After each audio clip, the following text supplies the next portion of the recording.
आज जो हम बात करने जा रहे हैं कि सभी करते हैं, कभी कभी जब बाबा याद कराता है तब तब कर भी लेते हैं।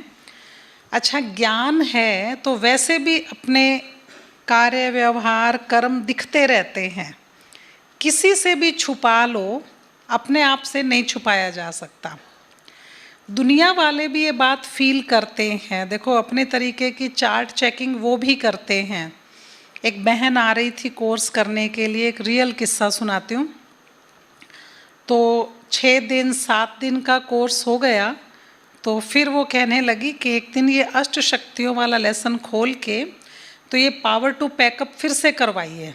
तो उनको फिर से समझा दिया कि बहुत सारे थॉट्स हमारे बिखरे रहते हैं, तो जैसे ही हम बॉडी कॉन्शियसनेस से दूर होते हैं, आत्मा समझते हैं, तो वो समेटे जाते हैं। ऐसी ऐसी कुछ बातें। ये भाई आगे आ जाए, आगे भी जगह है खाली। सोफाज पर दो दो बैठे हैं, बहुत चौड़े हो के आराम से। देखो, जो नौजवान समझते हैं अपने आप को, वो नीचे भी बैठ सकते हैं। बात समझने की है सिर्फ। जो समझते हैं कि हम तो अभी जवान हैं, तो वो नीचे भी बैठ सकते हैं आके।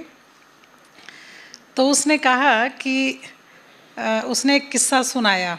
वो जो आती थी तो वो बहुत अच्छी बॉटनी की प्रोफेसर थी, और उसने कहा कि हमारा जो मेरी जो सास है, मदर इन लॉ, तो वो भी केंद्रीय विद्यालय की प्रिंसिपल रिटायर हुई।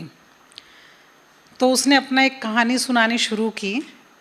उसने बताया कि जब मेरी शादी हुई थी, तो क्योंकि मैं जो बैकग्राउंड है मेरा वो फौजी घर से है, तो मेरे फादर बड़े ऑफिसर थे और ब्रिगेडियर तो और बड़ी पोस्ट है, तो एज ब्रिगेडियर वो रिटायर हुए। तो उसने बताया कि मेरे फादर ने जब मेरी शादी होने वाली थी, तो यहाँ चंडीगढ़ में वहाँ पर उन्होंने मिनट मिनट प्रोग्राम भेजा, और होने वाली है बारात, जानी है पटियाला में, 1-1.25 घंटे का रास्ता है मुश्किल से। तो वहाँ जानी है, वहाँ उनकी बड़ी आलीशान कोठी, और रास्ते में कई रिजॉर्ट्स और कई कुछ है। जो मेन रोड है उस पर बहुत बड़ी बड़ी बिल्डिंग्स हैं पटियाला की, और कई अच्छी अच्छी चीज़ें हैं। वहाँ यूनिवर्सिटी है, बड़ा हॉस्पिटल है, राजेंद्रा हॉस्पिटल, और वहाँ स्टेट बैंक ऑफ पटियाला की बहुत बड़ी बिल्डिंग थी पहले, अब तो वो स्टेट बैंक ऑफ इंडिया बन गया। तो ऐसे ऐसे उसने बताया कि बड़े रिजॉर्ट्स भी हैं वहाँ रास्ते में। तो अब जो बारात आनी थी, तो उनको उनके फादर ने बीइंग फौजी मिनट मिनट प्रोग्राम भेजा। इतने बजे वहाँ से बारात चलनी चाहिए, इतने बजे यहाँ पहुँचनी चाहिए, आधे घंटे बाद यहाँ पहुँचेंगे, 5-7 मिनट का वो बीच में मार्जिन लेकर यहाँ आपको बढ़िया कॉफ़ी और पनीर के पकोड़े खिलाए जाएंगे, फिर आप आगे आएंगे 1.25 घंटे के बीच में सिर्फ।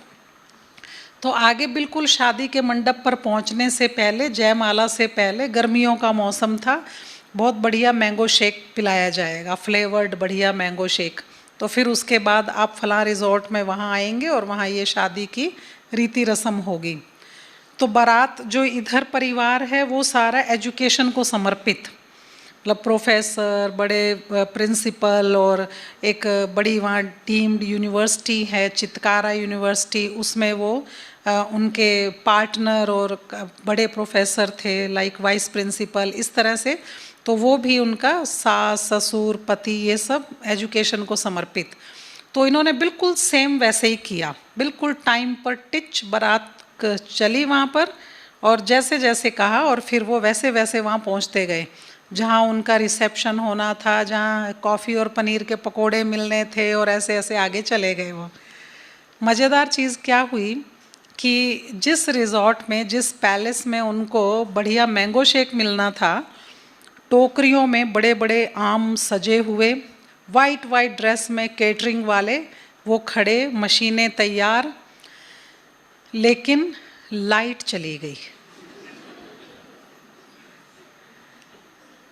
अच्छा, जो वहाँ का वो था जनरेटर, उससे वो तो चल सकते हैं, पंखे चल सकते हैं, एक आध वो डक्ट था वहाँ कूलर जैसे, वो चल सकता है, लेकिन वो जो मशीनें थी वो थोड़ी बड़ी थी, ऐसे नॉर्मल मिक्सर नहीं थी, तो वो नहीं चली, वो उससे कनेक्ट नहीं थी, नहीं चली।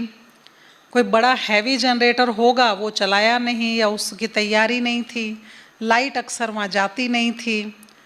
अब ये इतना बड़ा क्योस हो गया क्योंकि लोगों को इन्हीं बातों की टेंशन हो जाती है। फिर भी उसने, ब्रिगेडियर साहब ने काफ़ी संभाला, बाज़ार से बढ़िया बढ़िया जूसेस मंगवा लिए और कई कुछ किया, बट वो मैंगोज़ वैसे ही पड़े रहे। कैटरिंग वाले खड़े रहे और वो लाइट आई नहीं, मशीनें चली नहीं। अब पुराना ज़माना तो था नहीं कि कद्दूकस करने लग जाएं उसको, तो ऐसे ऐसे हुआ। अब वो बात तो हो गई, चलो बात ख़त्म हो गई, कई क्वेश्चंस उठे, ये कर लेना चाहिए था, वो कर लेना चाहिए था, जनरेटर चलाना चाहिए था, सोच के रखना चाहिए था कि लाइट जा सकती है, ऐसे ऐसे सबने, जितने मुंह उतनी बातें। बारातियों का काम क्या होता है, वो इसीलिए जाते हैं वहाँ, वह बाकी तो सब कुछ बना रहे होते हैं, कोई शादी के जोड़े, कोई गहने, कोई चीज़ें, कोई मंडप, ये बातें बनाने के लिए जाते हैं। बाराती माना बातें बनाने वाले। तो वो सब ने खूब बातें बनाई और वो फिर बात ख़त्म हो गई, चले गए, शादी हो गई। शादी हो गई, साल 2 साल बीत गए, घर में बच्चा भी आ गया। अब वो माँ कहती, जो मेरे सामने बैठी थी, कहती मेरी शादी को 19 साल हो गए, 20वां साल चल रहा है। इस बीच मैं जब भी, मेरे एक बच्चा है और उस बच्चे को मैं कुछ भी समझाने लगती हूँ ना कि बेटा आपका होमवर्क नहीं हुआ, स्कूल नर्सरी लेवल से, तो तब भी जब से कुछ समझाने लगती हूँ कि बेटा जाना चाहिए स्कूल में से किसी बच्चे की नोटबुक लेकर आओ, आपको ऐसे करना चाहिए, अच्छा नोटबुक ले आया तो you should return the notebook, you should be committed. ऐसे ऐसे मैं अपने बच्चे को कुछ भी समझाती हूँ, मेरी सास बीच में बोल पड़ती है, रहने दे इसको समझाने को। इसको कहती है यू शुड बी कमिटेड। देखे थे तुम्हारे पापा के कमिटमेंट मैंने, वो मैंगो शेक तो पिला नहीं सके। एक दिन में एक बार मैंगो शेक ज़रूर याद कर लेती थी वो, कई बार 2-3 बार। जब भी मैं किसी को कुछ समझाने लगती हूँ, कहने लगती हूँ, अपने फादर को, अपने ससुर को, अपने हस्बैंड को, किसी से कोई भी बात करूँ और कोई ऐसी बात हो जो मेरी सास के कान में पड़ जाए, तो वही कहने लग जाती है ये प्रॉमिस कीप करना, ये वो रहने दो, देखा था तेरे पापा ने प्रॉमिस कीप किया था, क्या वर्ड रखे थे उसने, देखा था कितना कमिटेड है, कितना ये है। जो बाराती गए थे उन्होंने अपने घरों में 200 बार मैंगो शेक पी लिया होगा, लेकिन वो वाला मैंगो शेक आज तक नहीं पिया। और वो अब तक याद करवा रही है वो उसको, कहते दीदी फिर आप हमें सिखाते हो पैकअप कर लो। मैं क्या पैकअप करूं, मेरी सास से तो एक मैंगो शेक पैकअप नहीं हुआ आज तक। अब आप सोचिए कि कितना मुश्किल है, पुरानी बातों से कितना जुड़े रहते हैं। अब ईमानदारी से अपने आप को चेक कीजिए, अब जहाँ जहाँ आप परिवार में रहते हैं, क्या आज तक बातों को छोड़ने की हिम्मत आई है? नहीं आई ना। कई छोड़ भी दी हैं जो अपने को दुख देती हैं, ऐसी कुछ बातें जिनको आप नहीं चाहते रिपीट हो। मेरा हस्बैंड, मेरी सास, मेरा ये वो युगल ये रिपीट ना करे, उसको तो आप छोड़ना चाहते हैं। लेकिन अपने पर जब आती है और जब कहीं कोई बात, वहाँ दुखती रग पर कोई हाथ लगाता है, फिर उगल देते हैं। 20 साल पहले से मैं जानती हूँ आपको, वो शादी में फलां फलां दिन ऐसे हुआ था, फलां किसी के घर गए थे वहाँ ऐसे हुआ था। इसीलिए इस भट्ठी को परिवर्तनकारी भट्ठी समझना है। ये बात 100% चेंज करने की पूरी कोशिश करनी है, 100% चेंज करने की 100% कोशिश करनी है कि पुरानी वो बातें जो अपसेट करती हैं, कोई भी शुरू करे उस बात को बदलना आना चाहिए। और मैंने तो शुरू करनी ही नहीं है, मैंने तो कभी कहना ही नहीं है, भाई भी बहनें भी। इस बात को लिख के प्रतिज्ञा करके या छोड़ के जाना है। छोटा सा संगम युग रह गया है। अगर अभी तक हम इतना पुराना कूड़ा कचरा लेकर घूम रहे हैं तो हम दूसरों को क्या सिखाएंगे? छोड़ देना चाहिए, पैकअप करना चाहिए, हल्के रहेंगे, खुश रहेंगे, कैसे फरिश्ता बनेंगे? यहाँ आते हैं मस्ती में नाचते हैं, जब मुरली के बाद दादी नचाते हैं, मेरी चाहत का मुझको सिला मिल गया, मैं क्या मांगूँ मुझको खुदा मिल गया। माताएं डांस करती हैं, नाचती हैं, खुश होती हैं। और फिर जब बाहर निकलती हैं तो देखती हो चप्पल गायब। 2000 वाली, ठीक कहा था मेरी बेटी ने, 100 रुपए वाली पहन जाओ। क्यों मैं ये पहन के आई? वो सारी उससे जुड़ी हुई सारी बातें, वो चाहत का सिला, खुशी, तालियां, सब खत्म। इतनी टेम्परेरी खुशी। क्या हो गया? दीवानों को क्या पता चलता है, गुम हो गई तो हो गई।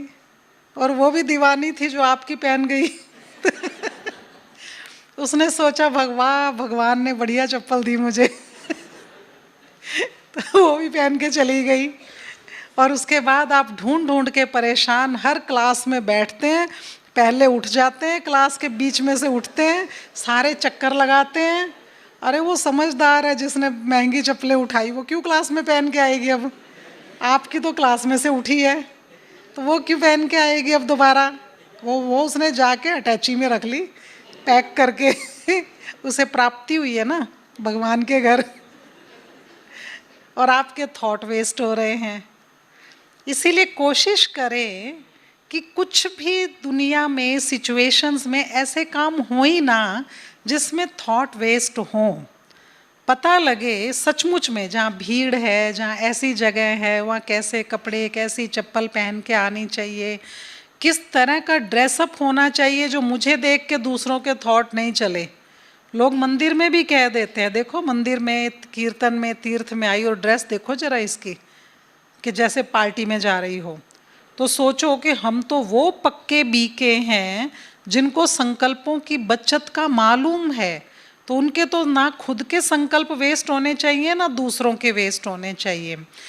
इसीलिए चार्ट चेकिंग तब कामयाब है जब हम पहले पुराना कचरा, पुरानी बातें छोड़ना शुरू कर देंगे। ये कर्म सिद्धांत है, छोटी छोटी बातें भी हमारा पीछा नहीं छोड़ती। मैंने इनको एक थप्पड़ मारा, उसके बाद मैंने 11,000 लोगों को सुख दिया, प्रेरणाएं दी, खुशियाँ दी, तन से, मन से, धन से बहुत सुख दिया।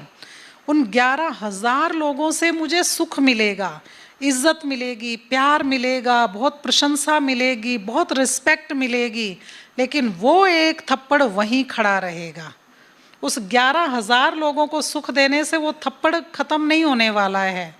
ये इतना बढ़िया हिसाब किताब है, क्योंकि ये अलग आत्मा को दिया है, वो अलग आत्माओं को दिया है, सुख अलग आत्माओं को दिया है, ये इनको दिया है। इसीलिए ये मुझे मिलेगा ही वापस।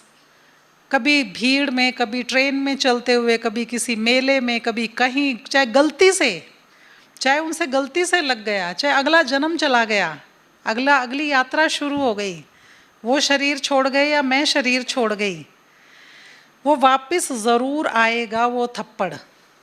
हो सकता है कि इतने लोगों को सुख दिया हो तो मन की स्थिति इतनी अच्छी हो गई कि अब जब थप्पड़ पड़ेगा मुझे खास फर्क नहीं पड़ेगा, क्योंकि इतने लोगों को सुख, शक्तियाँ, प्रेम, प्रेरणाएं देते देते इतनी अच्छी स्टेज हो गई कि कोई बात नहीं, कर्जा उतर गया, हिसाब किताब है। या मैं इतनी प्रसिद्ध हो गई कि अब वो थप्पड़ मारेगा तो लोग उसी को बोलेंगे कि ये क्या किया, इतनी बड़ी साध्वी को तुमने थप्पड़ मार दिया, लेकिन मुझे तो पता है कि मैंने मारा था, वापस आया है। तो इसीलिए एक कर्म से दूसरा कर्म नहीं कटता है। इसीलिए चेकिंग का क्या मतलब है कि अब हो नहीं, जो हो चुके सो हो चुके।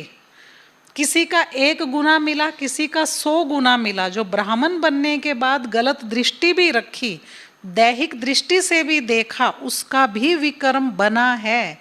तो जो हो चुका वो तो हो चुका।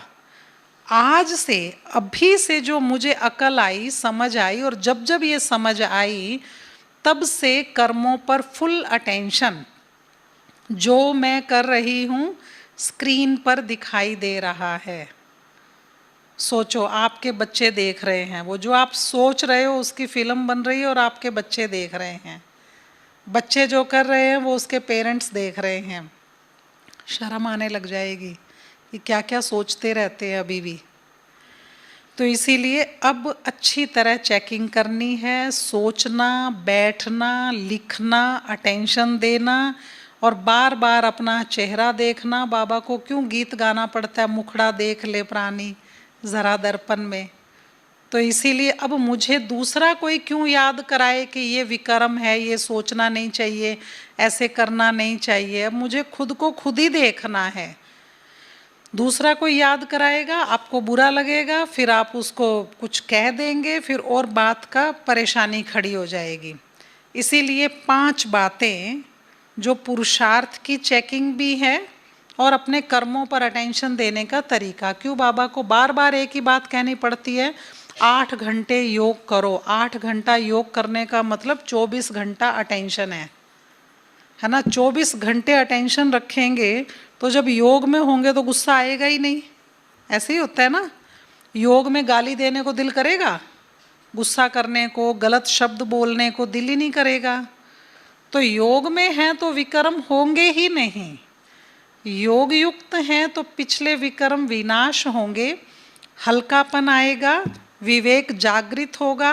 हल्की सी भी गलती होने लगेगी तो पता लगेगा कि ये गलत हो रहा है, इसके सामने बैठा हूँ, ये मुझे पर चिंतन सुनाए जा रहा है, ऐसी बातें कर रहा है और ये मेरे ऊपर थोप रहा है और ये मेरा विक्रम बन रहा है। मुजफ्फरपुर के रानी दीदी ने एक बड़ा अच्छा एग्जाम्पल दिया था हम बहनों की भट्टी में। उन्होंने कहा कि देखो, आपने कहते गांवों में देखा होगा कि जो घरों के बाहर बाउंड्री वॉल होती है ना, तो वो बाउंड्री वॉल होती है मिट्टी की, लिपाई की हुई, और उस पर वो क्या करते हैं, गोबर की, हाँ, उपले, पाथियाँ, थेपड़ी, कई नए शब्द होते हैं तरह तरह के, वो बोलते हैं सब। तो वो गोबर के उपले उस पर चिपका देते हैं, वो उस पर सूखते रहते हैं, फिर वो ईंधन के रूप में, फ्यूल के रूप में यूज़ होते हैं। तो कभी आपने देखा कि बढ़िया चमकीली चिकनी टाइल्स की दीवार हो और उस पर गोबर लिपा हो, गोबर के उपले लगाए हों किसी ने? कौन सी दीवार पे लगाते हैं? मिट्टी की खुरदरी दीवार पर, खुरदरी उबड़ खाबड़ मिट्टी की दीवार पर ही वो गोबर के उपले चिपकेंगे, है ना। तो जब अपने दिल की दीवार एकदम चिकनी चमकीली बढ़िया होगी तो कोई उस पर गोबर लगाने आएगा, पहली बात तो उसका दिल ही नहीं करेगा। कभी भी आप देखो बड़ी साफ सुथरी सुंदर जगह, 5 स्टार होटल में पान की पीक थूकने को दिल करता है क्या? कहाँ थूकते हैं? जहाँ ऑलरेडी गंदा है, कूड़ा है, गंदा है, कोई कोने खराब हैं, वहीं पर लोग थूकते रहते हैं। बिल्कुल साफ सुंदर जगह पर थोड़ी कोई थूक सकता है। तो ऑलरेडी जो खुरदरी उबड़ खाबड़ गंदी दीवार है उसी पर चिपकाएंगे। तो मैं जब बहुत चमकीली चिकनी टाइल्स, शीशा, ऐसी चिकनी बढ़िया चमकीली दीवार जैसा दिल है मेरा, तो उस पर अपना कोई गोबर लाके कैसे लगा देगा, है ना। और कोई लगाने भी आए तो बड़े प्यार से कह दो स्टॉप, कोई और जगह चले जाओ, आप और जगह ढूंढ लो ज़रा, अभी ये जगह अलाउड नहीं है इसके लिए। और जो दिख रही है कि ये इसी पर्पज़ के लिए बनी है, उसी जगह लोग जाते हैं। ये सुनता है बात और ऐसे ऐसे करता है और फिर आगे 2 क्वेश्चन भी पूछता, अच्छा फिर क्या हुआ? फिर 4 दिन बाद फिर पूछेगा, कोई बात बनी, ठीक हुई बात कि वैसे ही चल रहा है, उनके घर में वैसे ही चल रहा है? जो इस तरह से पूछेगा उसके पास वो फिर और अगली बार और वो लेकर तसला भर के ले आएगा, अगले दिन फिर गोबर के उपले लगा देगा, क्योंकि उसको पता लगा ये प्रॉपर प्लेस है। तो इसीलिए सूक्ष्म से सूक्ष्म चीज़ों को चेक करना है कि मुझे कोई अपने पुरुषार्थहीनता के प्रोजेक्शन के लिए यूज़ ना करे।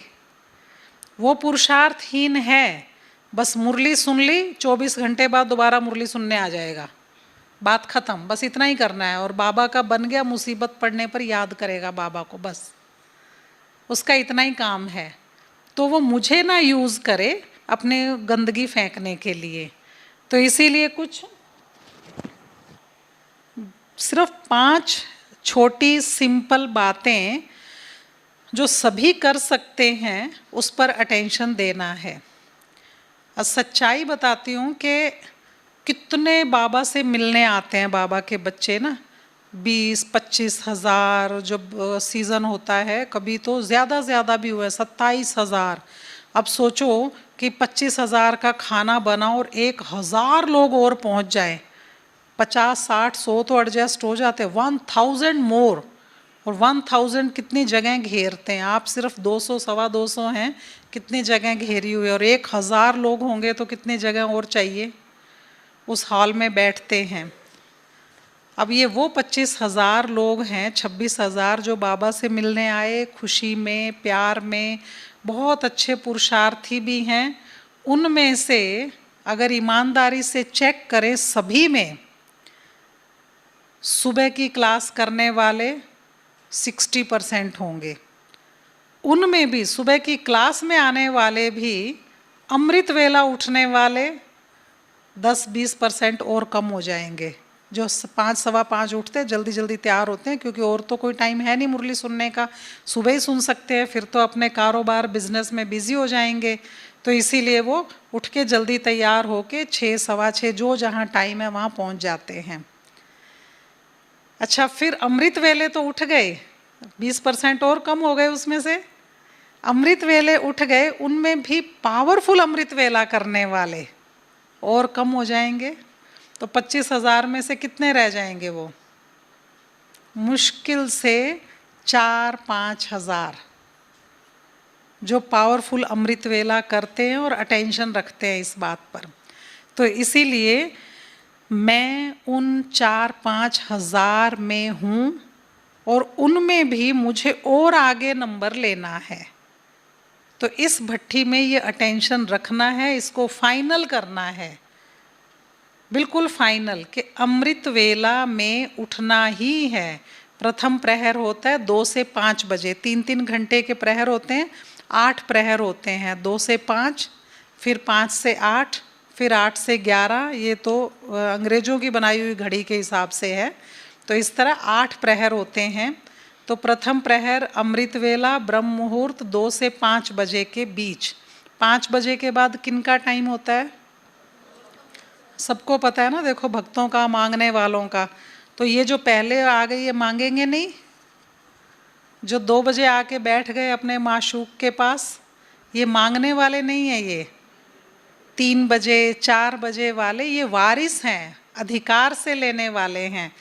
तो इसीलिए पहला पॉइंट जो लिखना है, याद रखना है, अटेंशन रखना है, अमृत वेला कितने बजे उठे। अमृत वेला कितने बजे उठे, एक पार्ट है ये इस पहले पॉइंट का। दूसरा पार्ट है कितने बजे उठे, कैसा योग किया, ABC, उत्तम, मध्यम, कनिष्ठ। और ये पता लगना चाहिए। बहुत मज़ा आया, अच्छा लगा, बाबा से बातें हुई, आँखों से आंसू बहे, चलो नहीं भी बहे, आनंद आया, दिल नहीं किया, पता नहीं लगा समय का कैसे पूरा हो गया। बड़ा अच्छा सा उसकी गोदी में सिर रखा, उसकी किरणों में नहाए। तो ये जिसमें आनंद, खुशी, बहुत सन्नाटा, शांति, एकाग्र, उत्तम स्थिति, समय का पता ही नहीं चला। मध्यम, अच्छा लगा, बैठे और फ्रेश होके उठे, ठीक था। कनिष्ठ, बैठे रहे, बातें करते रहे, कल ऑफिस में ऐसे हुआ था, बहुत बेइज्जती हुई थी, बाबा उसको ठीक करना, उसकी बुद्धि ठीक करना, घर में ऐसे हुआ। तो जितने सास ससुर पड़ोसी, जिसके कुत्ते ने आपके बच्चे के पीछे पड़ गया था, काटा था, उसकी बात, उसका सबका कुछ कुछ बोलते रहे और बातें करते रहे, नींद भी आती रही, चलो उठ गए, टाइम पूरा हो गया। कनिष्ठ। तो पता लगता है, खुद को मालूम पड़ता है। तो कई ऐसे भी होंगे जिन्होंने बहुत प्रैक्टिस नहीं की, उनको पता भी नहीं कि योग लग रहा है कि नहीं लग रहा। यहाँ भी होंगे, नए नए भी आए होंगे, तो वो यहाँ आके संगठन में योग करने का क्या फ़ायदा होता है। मधुबन में भी आते हैं ना, तो संगठन में ही अमृत वेला योग करें। देखो कितनी सी देर, क्या वातावरण था, 20 मिनट सतीश गुप्ता जी ने योग कराया वाइट लाइट में, बहुत बहुत सन्नाटा, बहुत अच्छा वातावरण, पूरा टिक के, एकदम यहाँ टिक के उन्होंने योग करवाया और वैसा ही सबको काम दिया। तो आप सोचिए कि जहाँ संगठन है वहाँ बहुत सारी जलती हुई लकड़ियों में एक गीली लकड़ी भी जल जाती है, और अलग से गीली लकड़ी को जलाओ तो वो जलेगी नहीं, धुआं ही देती रहेगी। वो अलग से बैठ गया, गार्डन में योग कर रहा हूँ, आंखें बंद, परम धाम, जाया ही नहीं जा रहा। बहुत कोशिश की, ऊपर मुंह किया, नीचे किया, आंखें बंद की, खोली, बहुत कोशिश की, छत तक भी नहीं पहुंचे, परम धाम जाना तो दूर की बात है। बाबा याद तो बहुत करता हूँ, तुझे प्यार तो बहुत करता हूँ, बड़ा कुछ किया, फिर उसके बाद सिर हिला दिया, योग नहीं लगा। अकेली गीली लकड़ी योग करना आता नहीं है, बहुत कम प्रैक्टिस की है, तो फिर और यहाँ संगठन में बैठेंगे, एकदम भट्ठी प्रज्वलित है, उसमें उसका भी योग लग जाएगा। एकदम शांति के वाइब्रेशन अंदर जाएंगे, फिल करेंगे उसे, चार्जिंग शुरू हो जाएगी उसकी, है ना। तो उसका ये फायदा होता है। इसीलिए संगठन में योग करने का जब जब समय मिले अवश्य करना है, जब टाइम मिले। घरों में तो नहीं मिलता है, लेकिन घर में दो लोग योग ज्ञान में चलते हैं तो दोनों को इकट्ठे बैठकर योग करना है, खुली आंखों से दृष्टि दे के। अगर घर में दो लोग ज्ञान में हैं तो युगल है, कोई बाप बेटा, माँ बेटी जैसे भी है, तो ये कोशिश करें। अमृत वेला कितने बजे उठे वो बजे लिखना है, और कैसा योग किया। और ये चार्ट रात को ही चेक करें ऐसा ज़रूरी नहीं है, आप दिन में कभी भी कर सकते हैं। जैसे भाई साहब बता रहे थे ना, घंटे घंटे बाद चेक करता हूँ मैं कि पिछले घंटे में योग लगा था या नहीं। सेकंड पॉइंट, मुरली क्लास, बड़ी सिंपल सी बात है, सभी सुनते पढ़ते होंगे। ये तो अच्छा समय है, जब हम ज्ञान में आए थे लंबी लंबी खद्दर जैसी मुरली होती थी, खद्दर के कागज़ पे साइक्लो स्टाइल होके आती थी, उसी मुरलियों के लिफाफों में डाल के धागे भी हमने बहुत लपेटे हुए हैं। यहीं कुंज भवन में मुरली का वो काम चलता था। तो ये वो मुरली अलग अलग डेट की अलग अलग सेंटर्स पर होती थी, ऐसा ही है ना। किसी भी सेंटर पर सेम डेट की मुरली नहीं चलती थी, जब जिसके पास पोस्ट पहुंचेगी, कोई महीना आगे चल रहा है, कोई महीना पीछे चल रहा है ना, इस तरह से वो मुरलियाँ आती थी। फिर कैसे किसके दिमाग में आया, मीटिंग्स हुई, बड़ों की मीटिंग्स, तो उसमें सिस्टम बना कि सेम डेट की मुरली उसी डेट को सब जगह सुनानी है। पहले ऐसा नहीं था, ये ऐसा करीबन 90 तक चलता रहा, इस तरह 90-92 तक भी ऐसा चलता रहा, 91 तक, 92 तक भी, कि अलग अलग डेट्स के अलग अलग सेंटर्स पर मुरली होती थी। और अब कितना डिजिटल सिस्टम, हर एक के पास कल की मुरली आज ही आ गई मोबाइल पर, और कहते भी हैं हमारे पास मुरली पहुंच जाती है, ऑडियो मुरली, वीडियो मुरली, रिटर्न मुरली, इंग्लिश में मुरली। पढ़ते कब हैं पता ही नहीं, वो देख के खुश हो जाते हैं कि डेट की पहले मुरली आ गई, उसको पढ़ नहीं रहे हैं। और कितनी जगह तो बहनें इतना भी पुरुषार्थ करती हैं कि सारी क्लास के लिए मुरली प्रिंट करा देती हैं। कई जगह मैंने देखा, मुरली के बाद प्रिंटेड मुरली दे देती हैं उनको, भाई पढ़ लेना, वैसी की वैसी कोरी की कोरी फाइल में जाके लगा देते हैं। जैसे सेंटर पे वो ना एक फाइल मैनेज हो रही है, वैसे घर में भी एक फाइल बन रही है। क्या करेंगे उसका बाद में? वो देखो मुरली की हालत क्या करते हैं सतीश गुप्ता जी, मोड़ मोड़ के खोलते हैं, देखते हैं, मोड़ते हैं, डाल देते हैं, रात तक बेचारी मुरली के कागज़ की क्या हालत हो जाती होगी। पता तो लगता पढ़ाकू है। और जिसकी बढ़िया कोरी कोरी कॉपी नोटबुक रखी हो, बढ़िया जिल्द चढ़ा के, कागज़ तक ना मुड़ा हो, वो पढ़ा ही नहीं। तो इसीलिए मुरली मॉर्निंग क्लास में ही सुननी है, first and best option. Morning class में सेंटर पर जाकर ही मुरली सुननी है। ये तो है अच्छे पुरुषार्थी की निशानी। जागृत होकर इंतज़ार में जाऊं, मैं अपने प्रियतम की बातें सुनूं, मेरे लिए वो कुछ कह रहा है। एक योद्धा को सुबह सुबह सारे योद्धाओं को इकट्ठा करके उनका कमांडर उनको वे बताता है कि आज ये दुश्मन ऐसे ऐसे आएगा और इस तरह से आपने उसके किस किस अटैक का कैसे जवाब देना है, कहाँ मोर्चा संभालना है, कहाँ खड़े होना है, कैसे कैसे वार होगा, राइट। अब कमांडर ने सुबह सुबह सभी को डायरेक्शन दे दिया और सारे फौजी, सारे सेनानी भेज दिए युद्ध के मैदान में। अच्छा, जो सेनानी आए शाम को, दोपहर को, अब कहते हमें बता दो माया कैसे वार करेगी और कैसे करना। सारा दिन के मार खाए हुए, वार से हारे हुए मार खाए हुआ योद्धा थका टूटा शाम को आया, अब उसे क्या समझाएंगे और वो क्या करेगा। अब सारा दिन क्या करेगा वो, उसका तो दिन पूरा हो गया। तो सुबह जिनको बताया था वो कहीं कहीं बार बार जीते होंगे, कितनी बार उन्होंने जीत पाई होगी माया से, क्योंकि सुबह सुबह उनके कमांडर ने उनको सिखा दिया था। अब जो सुबह मुरली नहीं सुनते उनकी तो फिर यही हालत होती है। अच्छा, फिर क्या किया जाए, काम बहुत हैं। जैसे हमारे शहर में, उस शहर में जहाँ ड्यूटी मिली हुई है वहाँ 7 बजे के रिकॉर्ड पर मुरली ख़त्म हो जाती है। 7 बजे का रिकॉर्ड बज के एक मधुबन से भाई आए, वो आगे सामने बैठे, उनको पता था भैया मुरली जल्दी ख़त्म होती है, तो जल्दी तैयार होके आ गए। तो मैंने कहा भी कल संडे है, कल आप अपना अनुभव और ये सब सुनाना, वर्किंग डे में तो मुश्किल होता है, बस इतना ही कहा। तो रिकॉर्ड बजा तो वो अभी देख रहे थे मेरी तरफ, तो सोच रहे थे कोई काम होगा, दीदी के पास आएंगे, लोग खड़े होंगे। उसने 2 मिनट बाद पीछे मुड़ के देखा, क्लास का हॉल खाली। तो ये क्या कि वर्किंग डेज में ऐसा ही होता है, वहाँ इसीलिए मुरली जल्दी पूरी करते हैं, उसके बाद बच्चों को भेजना करना सब कुछ होता है।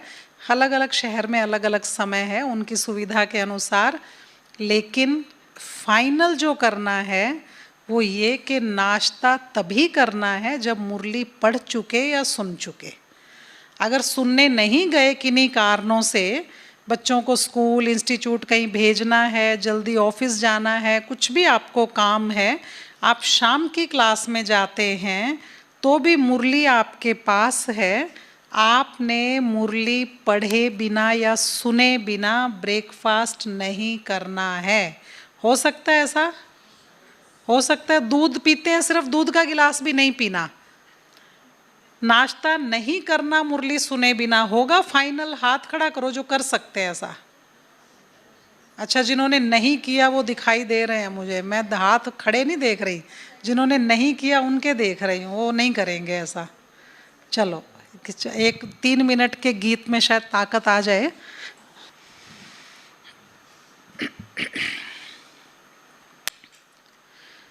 अमृत वेला करते ही मुरली पढ़ लेना। जिनको सुबह की क्लास करना मुश्किल है, दूर है, कोई कारण है, तो उनको करना ये चाहिए कि अमृत वेला योग करने के बाद मुरली पढ़ने बैठ जाओ, है ना। ये कोई वो ऐसा विधि विधान नहीं है कि नहाए बिना मुरली पढ़ ली पाप लग जाएगा, तो ऐसा नहीं है। पढ़ना ज़रूरी है, उसके बिना कुछ भी हो सकता है, तो इसीलिए वो पाप से बढ़कर हो जाएगा। तो इसीलिए दोस्ती है, प्यार है भगवान से। तो कोई जैसे एक गीत है दुनिया में, आ बैठ मेरे पास तुझे देखती रहूं, तू कुछ कहे ना मैं कुछ कहूं। कई कहते हैं योग करना बड़ा अच्छा लगता है, बाबा कमरे में आते हैं, योग करते हैं, 10-15 मिनट बैठते हैं, चले जाते हैं, मुरली नहीं सुनते हैं। तो वो वैसा उनके लिए वो गीत बना हुआ है कि प्यार तो तेरे से बहुत है बट तू बोलना मत कुछ।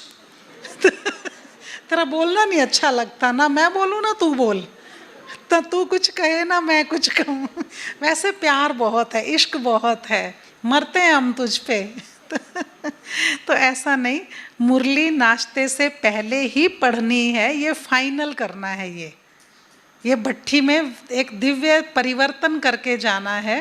कुछ भी हो जाए, कुछ भी हो जाए, सेंटर पर आना तो एकदम डायमंड है, सेंटर पर आकर सुनना। तो अगर किसी कारण से नहीं आ सके तो वो पता लग जाता है। अच्छा, बहाना होता है ना, ये कारण थे इसलिए नहीं आते। अच्छा, संडे के दिन बना बच्चों को स्कूल भेजना है, ना खुद जल्दी जाना, कुछ नहीं, संडे के दिन भी नहीं आए सेंटर पर, इट मीन्स उनको आदत पड़ गई है लेथार्जिक होने की। योग करो और सो जाओ, ऐसा नहीं।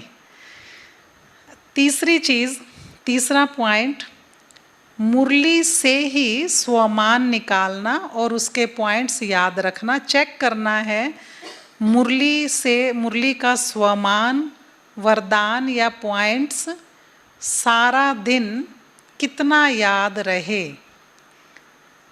जैसे आज की मुरली में से कितनी बार क्लास हो गई, रूहानी पर्सनैलिटी की निशानियाँ, कितनी बातें बाबा ने उसमें कही, तो वो उसके अनुसार वो स्वमान निकालो ताकि मुरली भी याद रहे और वो भी याद रहे।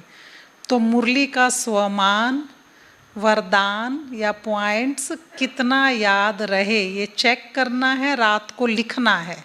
सारा दिन ब्लैंक रहा, कोई शर्म की बात नहीं है, किसी को दिखाना थोड़ी है, लिख दो नहीं याद रहा। झूठ किसके आगे बोलना, वो जो सब कुछ जानता है। तो नहीं रहा तो लिख दो नहीं रहा, नहीं पढ़ी तो नहीं पढ़ी दोबारा, कोई बात नहीं, लिखेंगे तो अगले दिन कुछ करेंगे तो सही ना। चौथा पॉइंट ये खास है, इसके लिए कुछ थोड़ा सा सिस्टम प्रैक्टिकल करना पड़ेगा। जैसे हमारी पूरी कोशिश होती है जब सब भोजन कर लें उसके बाद जाएं या पहले चले जाएं या कुछ इस तरह से कर लें कि भोजन करते समय मोबाइल पर बातें नहीं, टीवी नहीं और वैसे भी बातें नहीं।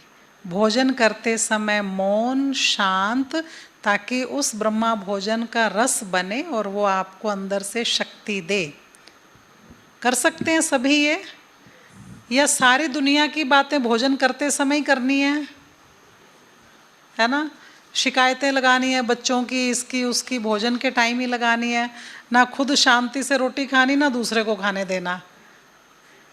ऐसा नहीं करना है। मोबाइल पर भी बातें नहीं करनी, सिर्फ 15 मिनट बस, 15 मिनट्स लगते हैं ज़्यादा से ज़्यादा, तो 15 मिनट्स योग में काउंट हो जाएंगे, गिनती हो जाएंगे। तो भोजन करते समय मौन, इस पर अटेंशन। आज 3 बार भोजन किया, भोजन करते समय मौन और बाबा की याद में रहे, ये चौथा पॉइंट। पांचवा पॉइंट जो विकर्मों से बचाएगा ही, नुमा शाम का योग। अब कईयों का इसमें बहुत से क्वेश्चंस होंगे मन में कि क्या करें, हमारी ड्यूटी रात के 9 बजे तक है, किसी की 8 बजे तक, किसी का कुछ, वो अपनी सेटिंग खुद करें।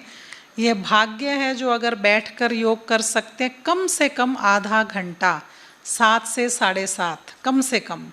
घर में रहते हुए सेंटर पर आ जाते हैं तो बहुत अच्छी बात है। जो सेंटर पर गीता पाठशाला में नहीं जा सकें वो इस तरह का सिस्टम बना ले कि आपको कोई छेड़े ही ना 7 से 7:30। अपना कमरा बंद किया, बाबा के गीत बजाए, कमेंट्री बजाई और योग करना है। धीरे धीरे सबको खबर मिल जाएगी, सबको पता लग जाएगा कि ये आधा घंटा बात नहीं करेंगे, फ़ोन नहीं उठाएंगे, मिलेंगे नहीं। नुमा शाम का कम से कम आधा घंटा योग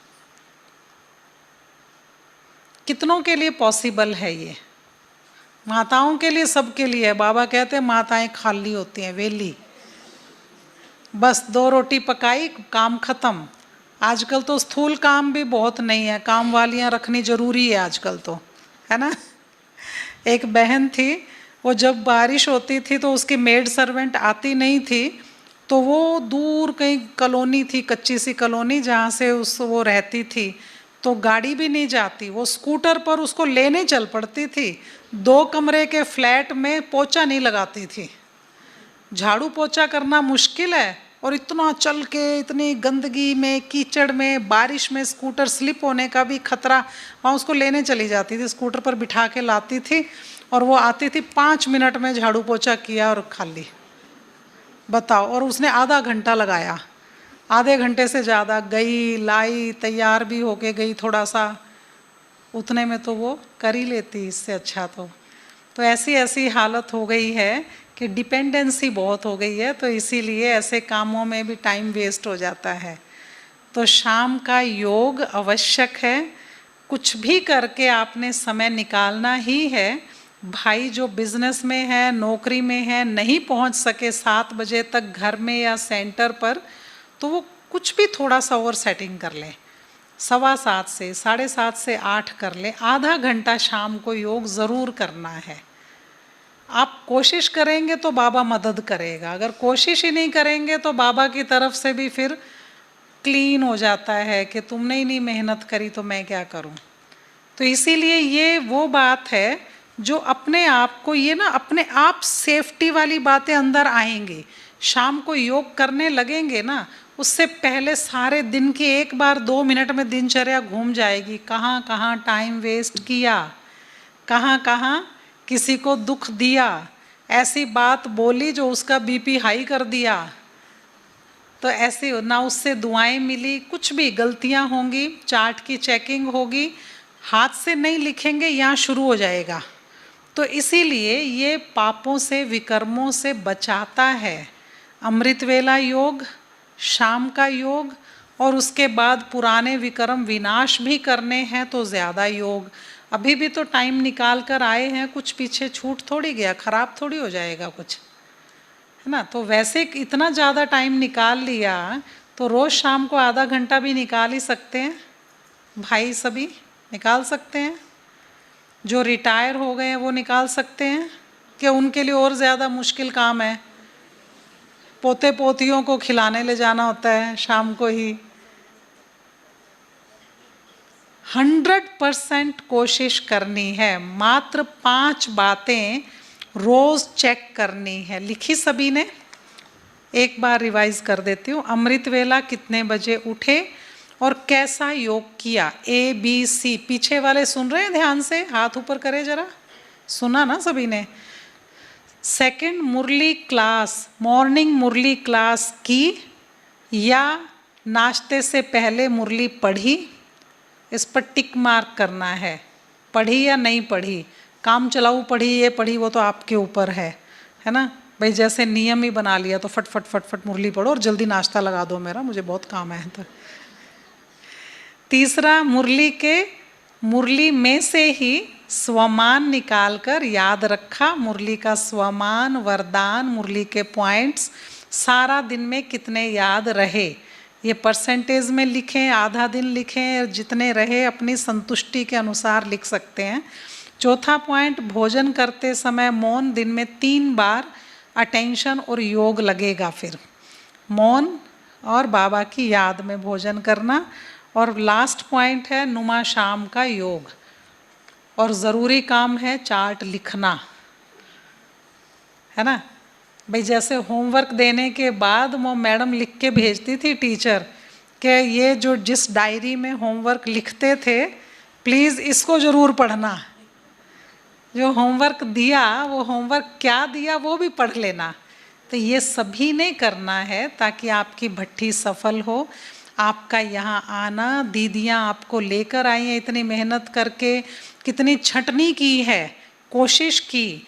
किसी ने 2 महीने पहले रिजर्वेशन करा रखी थी, आते आते कैंसिल हो गया, और किसी का आते आते प्रोग्राम बन गया 2 दिन 4 दिन पहले। तो लक्की हुए ना, जो यहाँ आके बैठ गया वो लक्की है ही है।